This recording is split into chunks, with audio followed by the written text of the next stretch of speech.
Hey, this is Real. Welcome back to World of Tanks. This would have been a live commentary for today, but I screwed up and didn't save my audio file because the video recording program only records the noises for the battle, and instead of going from the mic, I screwed up. Screwed up big time. So I'm going to have to record over this, and I had so many interesting things to say, but this week wasn't going too well with playing World of Tanks. And really, I wasn't expecting to actually have two decent games, but my third game was it. Oh, excuse me if you hear me drink a little bit. My voice is getting a little raspy, and I'm getting a little parched, but I'm gonna be drinking something to help keep it lubricated, since this is almost a half hour. But I shall make it an interesting half hour. Let's get this show on the road. Here we have what I believe. It's like if I'd end up going to hell, this would be my own personal hell. Constant encounter battles on El Haluf. But the one element that'd be missing from it that's not in this game is a team that sucks. I got the upgraded 76mm on my Sherman. Still not too familiar with it yet, but I'm liking it better than the derp gun. Derp gun's good against lower tiers, but not too good against heavily armored targets. I come here to snipe, which I do a good job, but after watching many of other videos, like from Side Strafe and the Mighty Jingles, I know it's like after you fire in a vulnerable position like this, back up! Like I fired at that Panzer IV, missed! It's like, get out of here, break contact. You're a Sherman, not a KV-1. You don't have armor. The Covenanter should have probably felt like that too. But yeah, the drink I have is called a Calypso. I don't know if you've seen them at like gas stations or whatnot, but they're these like lemonade drinks that are mixed with flavors. I really like the Ocean Blue, but I really like these things because they got real bits of lemon in it. And I'm one of those people where I like my fruit juices with pulp. I'm one of those people who was like sad whenever they got rid of the lots of pulp type of orange juice, and now you got to buy the grow stand stuff just to get pulp. And a lot of gas stations don't have orange juice with pulp in it, which makes me sad. Really, most of my family was like, orange juice is an orange juice without the pulp. Why am I talking about random stuff? Well, look at the screen. Not much action yet, but trust me, there's going to be a moment when everything starts picking up. I was surprised no one shot at me when I was there.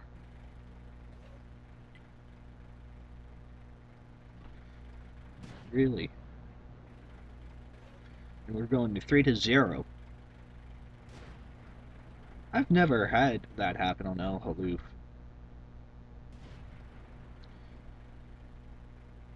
It's like normally our team's getting our butt handed to us at that corner. And normally when I'm already on the other side, I'm handing up people their butts that are coming up around that corner around, A, B, 1 and 2 and 3. Because there was an interesting target. Kept getting me people. One guy kept saying, "Fire at him! Fire at him!" I'm sure he's just saying it to the whole team. I'm just thinking to myself, I can't. There's a rock in the way. Why did I sound like John Wayne? Whatever. So I'm kind of looking around, hoping other targets would light up. But I noticed their team makes the same mistake my team normally makes whenever we lose when I'm on that side. They left the ridgeline a little too open. When I finally get my chance to actually shoot at something, I just shoot off there hoping he's still there. I'm gonna risk getting shot at just to put the hurt on that T-34-85. Which I do get my chance to. It's like, oh, you sneaky little bugger. Got him. Yep. First kill, kind of ninja, and everything's picking up. I'm not caring how much I missed. Penetration. I mean, even doing damage to modules, That one didn't go through. I'm okay with.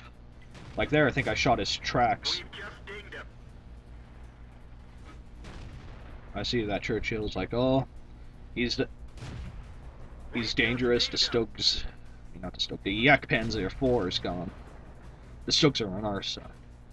The Stoke is. Enemy is hit. And I just kept putting shot after shot after shot into that Churchill.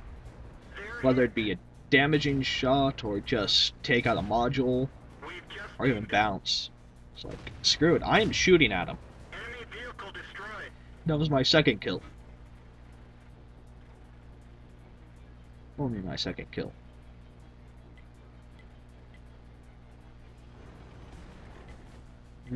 Our heavies are kind of just camping right there along E and F 1 and 2. I'm looking down there, hoping something gets lit up. By our one medium tank sitting there.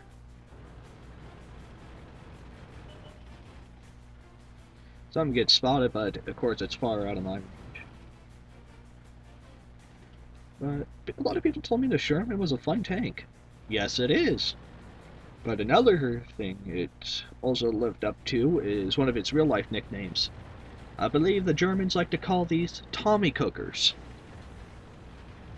Where I have had, I don't know how many engine fires in this. And also, I fitted a wet ammo rack to it during the 2-year anniversary special. Because I got ammo racked a lot in this thing. I'm sure those of you who have driven a Sherman have had that problem. Well, there's the one tank on the enemy team I was really fearing. Those of you who have ever gone up against an AT-2 can understand, and I was surprised when my shot went through. Your shot normally does not go through an AT-2. Those things have armor like Fort Knox. I don't like facing them in my Chiha, because really the only place I can shoot them and be effective is just to track them and let heavily armed allies shoot them. I went on a scouting run because really I'm the only tank left that can go scout. This is like about the only hit I take in the game, in this game right here. I had a perfect shot on his commander's cupola, The gunner is dead. We're trying to go. and I miss. Okay, I took another shot. But it's not that bad. My gunner's out, but that's okay. I got vents and tank gun rammer. What is a tank? What? Okay, I just realized, yeah, tank gun rammer. It has nothing to deal with the gunner has nothing to deal with the loading. Just call me Derpsy. Well, I'm trying to get that T-34. There. Penetration. Got one shot into him. Then I didn't realize that Stug came down. I'd already finished him off. They're capping the base, and it's like, that's the heavy's job. They're there. They're the close responders. They're the first responders. Get out there. Meanwhile, I was going to go scout out, try to find everything else, like they're already. The water looks different for some reason. Oh well. But I eventually end up finding their AT-2. Did I get another shot into this guy? I fired at him. But it's like I had to move. He was aiming at me. I didn't realize he got so close. It's easy to see this stuff after the fact than actually in battle. I was going to put my crew in the Ram too, but it just didn't feel like waiting around because lately in that thing I've had trouble get, getting the daily double in it, where I just get fed up and put my crew back in my Sherman. There's one thing I can say I've taken from all the other World of Tanks videos I've watched by other people, like, as I said before, Side Strafe and the Mighty Jingles, is when you buy a premium tank, use it as a crew trainer. Because when you look at the crew, you put them in there. As long as it's the same nation, the same type of tank. Since the Ram 2 is a medium tank, I can take the crew from my Sherman and put them in there. Though they're not trained for the Ram 2, they will still work the same because it's the same type of tank. That's what I plan on doing with the TOG 2 once I finally reach the British heavies, and that's what I'm doing with the French Premium Arty, which names escape me. It's the big, long one that's basically saying that it's a captured B1 Biz that's had its turret replaced with a field gun. Always whenever you're recording, your body has to make a lot of weird noises. I'm just glad I'm not doing like the huge, humongous burps. This seems like a bit of a long video for some live commentary, and it seems definitely a lot longer for some post commentary. But it's alright. I'm actually having some fun doing this. And really, that's one of the parts of video making. If you're not having fun doing it, then maybe you shouldn't be doing it in the first place. That's why I stopped playing Black Ops 2. Older brother ruined it for me with all his hissy fits because he wasn't coming out positive. And that's why, I've been playing this a lot because I enjoy it. I mean, look at these stats. All the tanks I hit died. I actually got bonus points for tanks being damaged while I'm spawning them, and I shot at all of them and hit them. The T1 Heavy earned that Confederate medal, and I got the third highest XP before it being doubled for the first daily double. I mean, enemy destroyed too, but damage upon detection is good. Damage received, direct hits 12 out of 23 shots fired. I mean, this is pretty good for first game of the day, especially when recording. Most of my good games, I gotta go back and record them. Do some service, because really, I like to do that after a battle, so I don't forget, so I don't go into battle damaged and without enough ammo. Now here is like, I'm liking the Matilda. It's a little slow, but I'm liking how consistent the gun is, and I was showing how I still got a ways to go till I get to the Churchill Mark 1. South Coast is an okay map. I just usually like to stick to certain sides.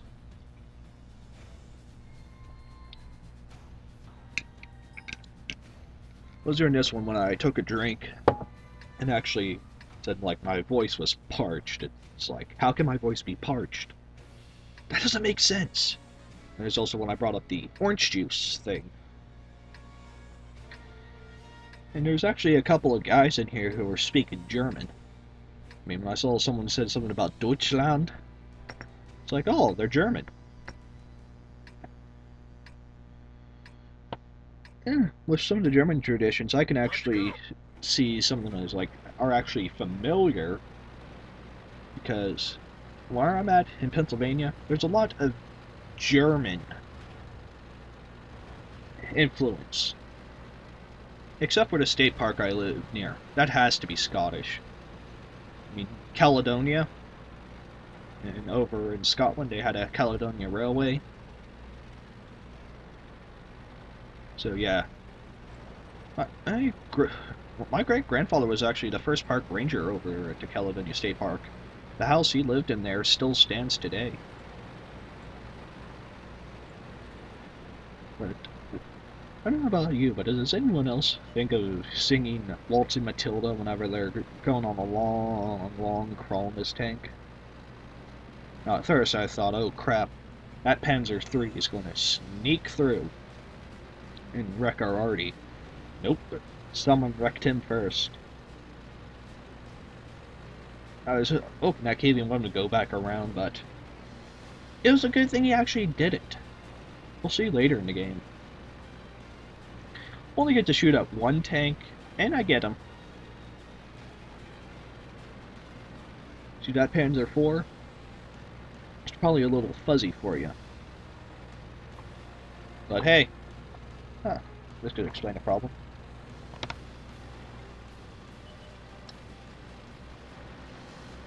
Yeah. That Panzer IV is the only tank I got to shoot at. I hit him, but I was like, I want to know what caused that damage on him. I really want to know, because I want to get me one of those tanks that caused that kind of damage. If it's the Panzer IV, I might have to buy more tank slots to get my Panzer 38 NA again. Sold it because I want to work my way to the Leopard 1. Because I tried playing the mouse during the 8.5 test server, didn't have much fun with it. Of course, only got in there once with how busy it was. I mean, other people said it was ridiculous how hard it was to get in there. Because I wanted to play some of these tanks that I'm working towards, but I didn't get to play them all. But yeah. Some of these peoples have odd names, like the KV-1. At first I thought his name said like Kato, like the Japanese model railway manufacturer. But that Panzer IV there, oh my word, that is a hard name to pronounce. Why can't people have simple names like Rail Mechanic? And before anyone asks, no, that's not my job. If you haven't figured out yet, that's a comic character I created. Yeah, very creative name, right? Well, we did a decent job. Now, the one thing I was worried about was arty. But everyone just kept cleaning them up. So I was like, go for the cap, and we'll distract them. It was like, this is going to be another win. You know, think positive, and, you know, positive stuff will happen. Which is very ironic for me, because I'm more often than not a pacifist. Or pessimist. Whatever it means, you know. I'm the glass half empty guy. Speaking of half empty, my drink's almost gone. Jeez.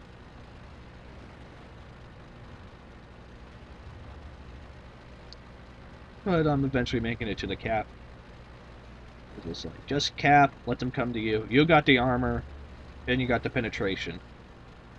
You can consistently do 55 damage and take them out. But I didn't need to worry about that. And anything at this point, the only thing I was really worried about was that Renault tank destroyer. I played one of them once. It was my early days of playing this, really. These probably could still be considered my early days, but, you know, it was okay. I just didn't like how much it died. And more often than not, when I was in that tank, I'd be hiding in cover, because, really, that's your only defense, is not to be seen in that tank. And I'd constantly have guys push me out of cover. Like real jerks. Sorry. But we won. Got that Panzer IV. He's dead. Oh, didn't do too bad. Top 5, but that was probably from all the capture points. That M5A1 Stewart actually got cool-headed. Not sure how you'd get that in that tank, but hey, who's to argue? We won. See from the stats, didn't do much damage, but at least both shots I fired hit. Man, I love that, how accurate that gun on the Matilda is. It is ridiculous with how accurate that thing can be. As always, I service my tanks once I'm done so they're ready to go in case my ADHD says, hey, play this tank again. Now here I was having trouble deciding. I was thinking maybe go for a Chinese or maybe nope, go for the B1 since I still gotta grind to get to the next tank.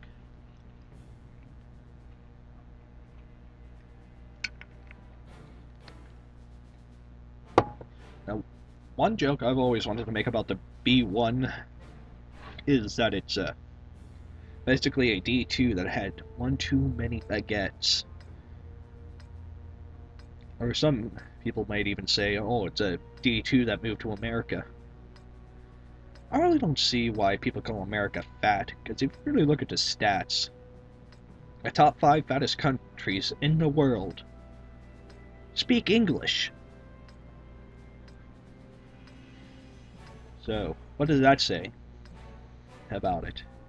So really like, Australia, Canada, New Zealand, UK? You can't yell at us for being fat. You're just as bad. Man, your audios will always way off whenever you listen to them in the video. But this is a drastic fail. I was like, okay, we can do this, and then going up the hill, I looked at the map. This is just me and a Crusader and one other tank going up the hill. A cruiser marked what, 2, 4? I think that's like a cruiser mark 2. Because I think the Mark 4 actually looks a whole lot better. Can't be sure. But I was like, what? I mean, look at the 1 and 2 line. 95% of our team is there. It's like, this is not going to end well. This is not going to end well. I see that Covenanter up there. It's like, he's be an easy target. I got to go this way.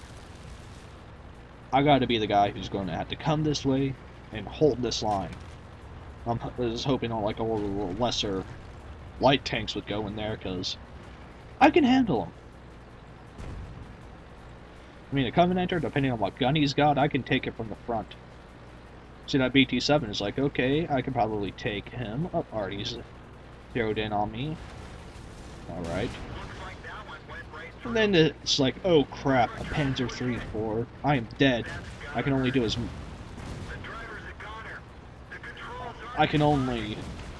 as much damage as I can before I die. And I was really, really hoping I'd get this guy before I died, but he had one more shot into me before I could kill. I mean, I was real close to killing him. I mean, really, I could have gotten another shot into him, maybe killed him, but nope, he got me, but instant death. I just kind of stuck around here, because it looked like they were going to pull it out, eventually. I was like, looking at the rest of the team, it's like, where are they? Oh, no. No. This is horrible.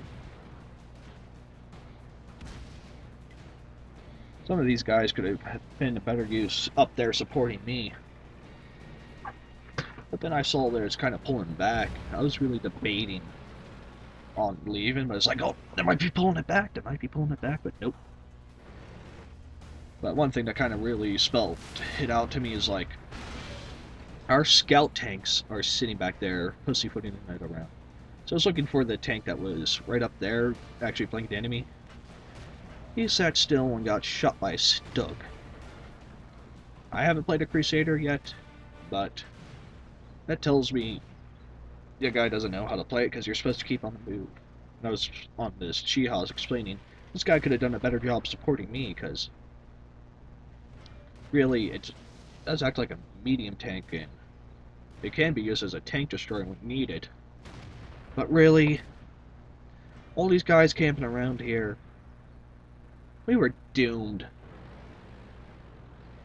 There was no question about it. I mean, our scouts were pussyfooting it around back here when they could have been useful, more useful going around and flanking them. But a lot of famous World of Tanks YouTubers have said, expect us a lot in the lower tiers. It was like at this point might just have to leave. This isn't going to turn out well. And really, I am not sure how that turned out. Because it's like, hey, we're derping around. The enemy is going to flank them, catch them in a pincer movement, and kill them. But as anyways, I hope you enjoyed this video. If you did, please leave a like and maybe subscribe. And share it with your friends on Facebook or wherever. As always, this is Rail. This has been World of Tanks. And thank you for watching, and I'll see you folks next time.